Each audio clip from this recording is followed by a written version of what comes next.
Muitas vezes a gente precisa fazer um loop pelo data frame, né? Então, assim, a gente viu que quando você trabalha com listas, você precisa de loop. Quando você trabalha com array, você precisa fazer loop, né? Em geral, sempre a gente tem alguma situação que precisa fazer um loop e interagir ali com os itens, né? Como na lista, a gente aprendeu a interagir com o for, né? No dicionário, né? De várias formas. O Pandas também, as suas estruturas permitem esse tipo de iteração, né? De você navegar item a item dele e executar determinadas operações, tá? Então, aqui, eu peguei esse mesmo data frame, tá? E existem algumas formas. Se você iterar apenas assim, ó, INDF, ele vai trazer cada um dos nomes das colunas para você, tá? Então, por exemplo, for call in df, ele vai trazer casos e ó, tá? Às vezes isso aqui é suficiente porque você vai fazer uma operação do tipo, né, print, aí você vai chamar o df e aí você vai passar aqui dentro o call, tá? Call, a coluna, vou colocar aqui ponto sum, tá? Então aqui ele iterou, ele imprimiu o nome da coluna e o total, tá? Então, ou seja, eu iterei coluna a coluna, mas aqui eu chamei o df passando o nome da coluna, ele me retorna já os valores, eu faço uma soma e eu tenho aqui uma operação. Aqui é um exemplo simplório. Você pode, às vezes, ter a necessidade de fazer a interação para qualquer tipo de processamento que você queira. Você percebeu que precisava fazer isso. Então, se você fizer dessa maneira, você tem um nome e para acessar, basta chamar df passando o nome da coluna. Ok? Agora, você pode operar nele por dois outros métodos, tá? Um deles é o df items, né? Igual tem no data frame.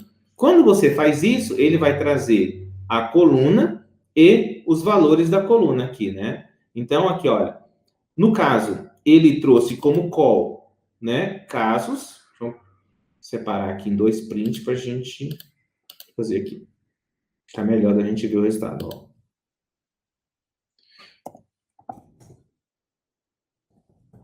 Coluna.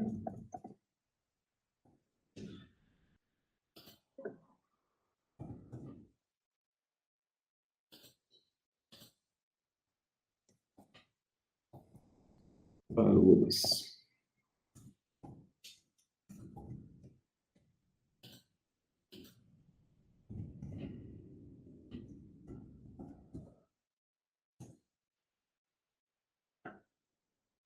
Aqui, ó, coluna casos, né? E aí para cada região, aqui daqui para cá são os valores, né? É o índice e o correspondente valor, né? Então, região e o valor, região e o valor, região, valor, região, valor, tá? Esse aqui é o nome do índice, isso aqui os valores, ok? Então você pode interagir. Nesse caso aqui, se eu fosse fazer a soma, tá? Bastava fazer aqui values.sum, né?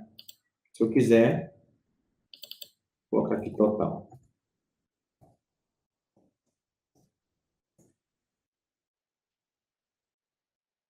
Ok? Aqui eu tenho o nome, aqui eu tenho a série que preenche aquela coluna. Então, todas as operações da série você pode fazer aqui, ok? Normalmente.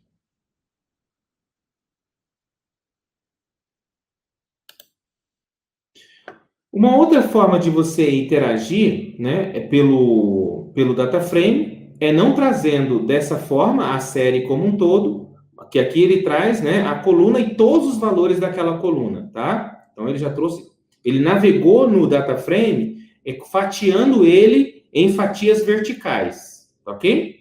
O itens fatia ele na forma vertical. O iterate rows fatia o data frame por linhas. Tá clara a diferença para vocês?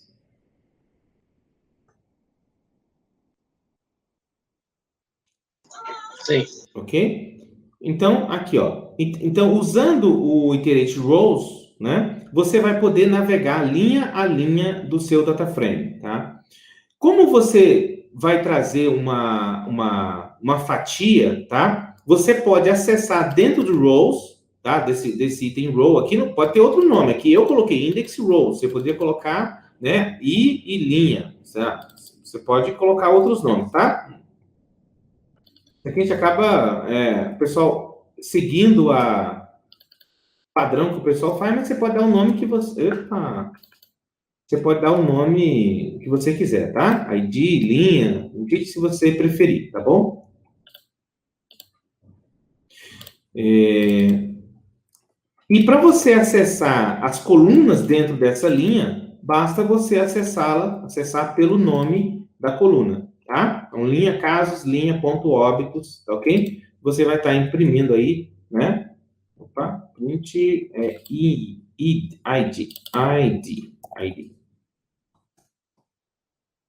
Aqui eu estou imprimindo, né? Você pode fazer qualquer operação que você achar necessário, iterando linha por linha, tá ok?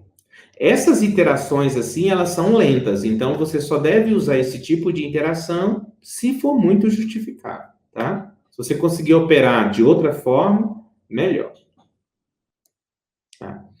Ao invés de você trazer, né, nesse formato aqui de linhas, ele também dá a opção de você trazer uma tupla, né, onde cada linha é uma tupla, tá? Só que aí você acessa os itens dentro da tupla não pelo nome, você acessa eles pelo index, tá? Então, se eu trouxe aqui, se o meu data frame tem 3 colunas, aqui, né? Tem duas colunas, casos e óbitos, né? Para eu trazer os valores, eu tenho que trazer dessa maneira, né? Esse aqui é o index, essa aqui é a primeira coluna, essa aqui a segunda coluna, tá? Ele trouxe uma tupla com cada um dos valores da sua linha, tá ok? E aí você pode fazer a lógica que você achar necessária. Ok?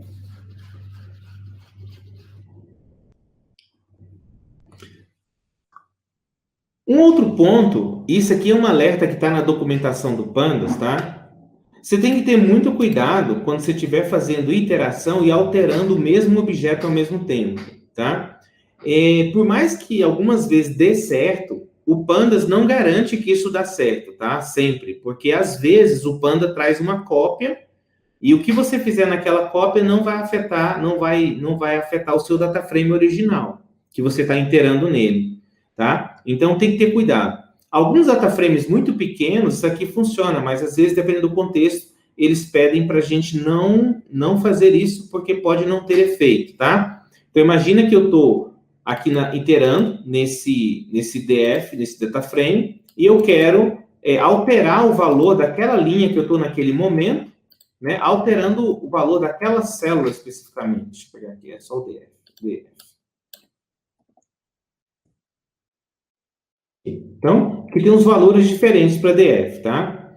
E ele aconselha que você... Deixa eu só dividir ele aqui para dividir por 1.000, por 100.000. Tá? Então, quando eu estou naquela linha, naquela célula caso daquela linha, eu vou pegar ela e dividir por 100.000, tá? E vou alterar o valor dela, ok? Nesse caso aqui, num data frame pequeno, ele aplica, mas ele não garante que isso vai acontecer em todos os casos, tá? Ó, dividir por 100.000 aqui. Então, você vê que ele afetou linha a linha, né? Ó, 734, né? Virou 7, e assim por diante. Ok? Mas a própria documentação desaconselha você alterar um objeto que você está iterando sobre ele, tá bom? Fica a dica aí.